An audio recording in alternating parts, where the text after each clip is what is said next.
एक लड़की रात को 8 बजे एक रोड पे गुजर रही थी बेखौफ होके कि मैं महफूज हूँ और वह चलती ही जा रही थी। लेकिन दो बाइक वालों उसे रुकने के लिए बोलते हैं और बोलते हैं कि हमारे बाइक पे बैठो, मैं तुम्हें छोड़ दूंगा। वह लड़की घबरा जाती है, बोलती है मुझे नहीं बैठना। उसके बाद वो लड़के लोग ज़बरदस्ती करने लगते हैं तो वह लड़की वहाँ से दौड़ने लगती है। कुछ दूर तक दौड़ती है, जब वह असमर्थ हो जाती है तो रुक जाती है। उसके बाद बाइक वाले जबरन उसे गाड़ी पर बिठाते रहे, एक सुनसान जगह पर लेके जाते हैं जहाँ श्मशान घाट था। वहाँ एक कमरा बना हुआ था, उस कमरे में ले जाने के बाद जो उसके साथ करते हैं, जहाँ जहाँ तक यह खबर गया, सारे लोग का कहना है कि जितना कम समय में इन लोग को फांसी दिया जाए। कहानी को पूरा सुनने के लिए वीडियो पर बने रहे। हाँ तो नमस्कार, आप देख रहे हैं द रियल क्राइम और मैं आपके साथ रंजीत गुप्ता। अगर हमारा मेहनत पसंद आए तो लाइक करें और चैनल को सब्सक्राइब करें। यह कहानी बलरामपुर के है। बलरामपुर में एक लड़का बाहर से कमाई करके अपना घर आता है, जिस लड़का का नाम अंकुर शर्मा होता है। अंकुर शर्मा अपने गांव में कुछ जो दोस्त होते हैं उसका, वह बोलता है कि मैं घर आऊँगा तो पार्टी दूंगा तुम सबको। तो एक लड़का को याद करता है जिसका नाम हर्षित पांडे होता है। अंकुर हर्षित पांडे को फ़ोन करता है और बोलता है कि आज शहर चलना है, वहाँ कुछ पार्टी करना है। उसके बाद अंकुर पांडे भी बोलता है कि ठीक है चलेंगे, और शाम को 5 बजे ये दोनों अपने घर से निकलते हैं शहर की ओर। शहर जाने के बाद एक शराब के ठेके पर से एक बोतल शराब लेते हैं और कुछ चखना लेते हैं और वहीं बगल में बैठकर ये दोनों शराब पीते हैं। इतना शराब पीते हैं कि दोनों बेकाबू हो जाते हैं, माने दोनों के पास होश नहीं था। उसके बाद फिर से अंकुर शर्मा गाड़ी पर बैठता है और उसके पीछे बैठता है हर्षित पांडे, और अंकुर अरमा गाड़ी चलाने लगता है और धीरे धीरे गाड़ी आगे बढ़ रहा था और दोनों अपने घर की ओर जा रहे थे। तभी रास्ते में मेन रोड में ही एक लड़की पैदल जाती हुई दिखती है। ये जो बात है वह 8 बजे रात के आसपास के बात है। हर्षित पांडे को लगता है कि यह मेरी शिकार है, क्यों ना इसको रात को अकेले में इसके साथ कुछ गलत किया जाए। इसलिए कि आजू बाजू में कोई नहीं थे, सुनसान हो चुका था वो जगह। गाड़ी तो चल रहे थे रोड में, लेकिन राहगीर एक भी नहीं था जो कि इन दोनों का यह प्लानिंग को देख पाता। उसके बाद दोनों फैसला करते क्यों ना लड़की के पास जाया जाए और उससे कुछ बातचीत करके उसे फंसाया जाए। अंकुर जो था वह लड़की के पास जाता है, गाड़ी रोकता है और लड़की को बोलता है कि तुम पैदल क्यों जा रही हो, मेरे गाड़ी पे बैठो, मैं तुम्हें छोड़ दूंगा घर तक। लड़की घबरा जाती है।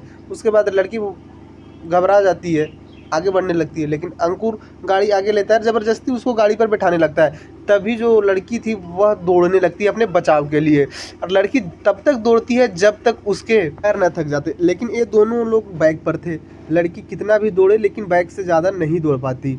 उसके बाद लड़की कहीं ना कहीं आगे जाके वह असमर्थ होकर रुक जाती है। उसके बाद ये दोनों जाते हैं और ज़बरदस्ती अपने बाइक पर बिठा लेते हैं, और बिठाने के बाद एक सुनसान जगह पर लेके जाते हैं जो कि श्मशान घाट था। और श्मशान घाट के बगल में एक कमरा बना हुआ था, उस कमरे में ये दोनों लेके जाते हैं उस लड़की को, और वहाँ उसके साथ सामूहिक दुष्कर्म करते हैं, बारी बारी से दुष्कर्म करते हैं। उसके बाद उस लड़की को उसी हालत में वहीं छोड़कर ये दोनों भाग जाते हैं। लेकिन इधर क्या था, जो लड़की रोड पर गुजर रही थी उसका नाम गुड़िया होता है। इसके घर वाले परेशान हो जाते। गुड़िया दरअसल अपना मामा के घर गई हुई थी और इसके साथ में इसकी मम्मी भी गई हुई थी।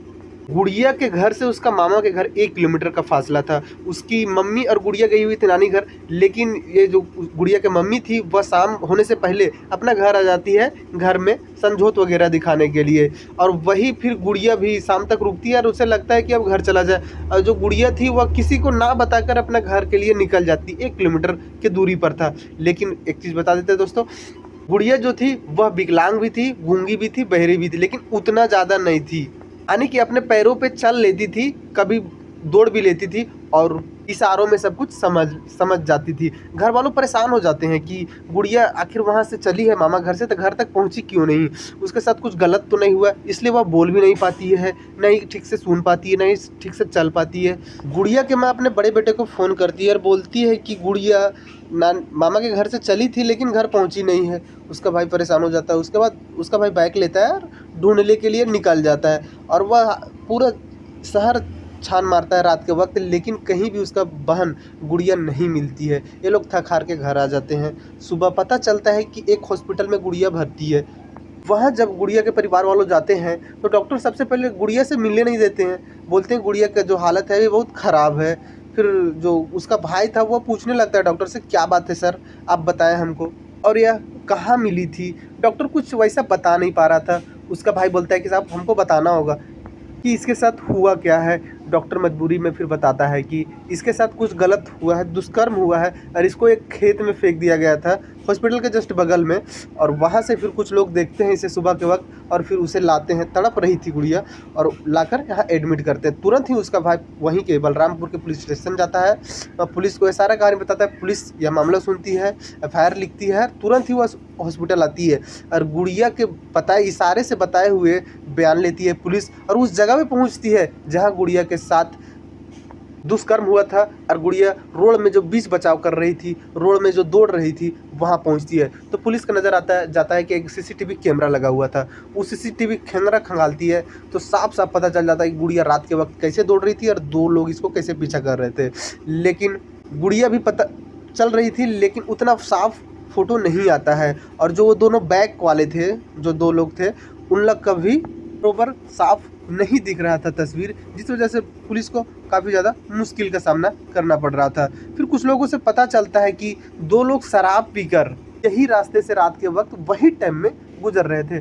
पुलिस को शक होता है, तुरंत ही पता चलता है कि ये दो लोग अपने गांव से शहर जा रहे हैं। पुलिस के और भी शक होता है, पुलिस तुरंत ही पता चलता है कि ये लोग स्टेशन पहुंच चुके हैं। उस स्टेशन पे जाती है पुलिस और उन दोनों को वहां पकड़ती है, उससे पूछताछ करती है। तो ये लोग तो शुरुआत में इधर उधर का कहानी बताते हैं, लेकिन जब पुलिस उसके साथ जबरन करने लगती है कि तुम्हें पुलिस स्टेशन जाना होगा, तो ये दोनों लोग अपने पास से तमंचा निकालते हैं और पुलिस के ऊपर टान देते हैं। पुलिस अपने बीच बचाव में फायर करती है, जिसमें एक लड़का को पैर के घुटना में लग जाता है गोली और दूसरा लड़का जो अपने आपको बचाने के लिए दौड़ता है सो खाई में गिर जाता है, उसका पैर दोनों टूट जाता है। पुलिस दोनों को पकड़कर हॉस्पिटल लाती है, पहले उसका इलाज करवाती है, उसके बाद दोनों को पूछताछ के लिए पुलिस स्टेशन लेके आती है। पूछताछ में ये दोनों बताते हैं कि हाँ साहब, हम ही लोग रात के वक्त शराब के नशे में इसके साथ गलत किया है। पुलिस इन दोनों के बात के आधार पे चार्जशीट तैयार करती है, मामला कोर्ट भेज देती है। अभी कोर्ट इन दोनों का क्या सजा देती है, लेकिन ये दोनों के परिवार वालों को भी कहना है, ये दो लड़का है, अंकुर है और हर्षित है, दोनों के परिवार वालों का कहना है अगर हमारे बच्चा ये काम किए होंगे, ये घिनौना काम किए होंगे, तो इन दोनों को जितना जल्दी कड़ा से कड़ी सजा दे। अगर फांसी का भी सजा मिल जाए तो हमें इस सजा से कोई एतराज़ नहीं है। ऐसे परिवार वालों को सल्यूट किया जाता है। लेकिन शराब के नशे में ये लोग कितना बड़ा वारदात कर देते हैं। आपको बता दें कि अंकुर जो था वह घर के इकलौता लड़का था और ये बाहर रह के कमाता था और इसका ही पैसा से घर का जो खर्च होता है वह चलता था। लेकिन अब अंकुर सलाखों के पीछे चल जाएगा। अब उसका घर का खर्च चलाने वाला कोई बचेगा नहीं, यानी कि इस परिवार वालों को भी अब काफ़ी ज़्यादा मुश्किलों का सामना करना पड़ेगा। इस कहानी में इतना ही। जय हिंद, जय भारत।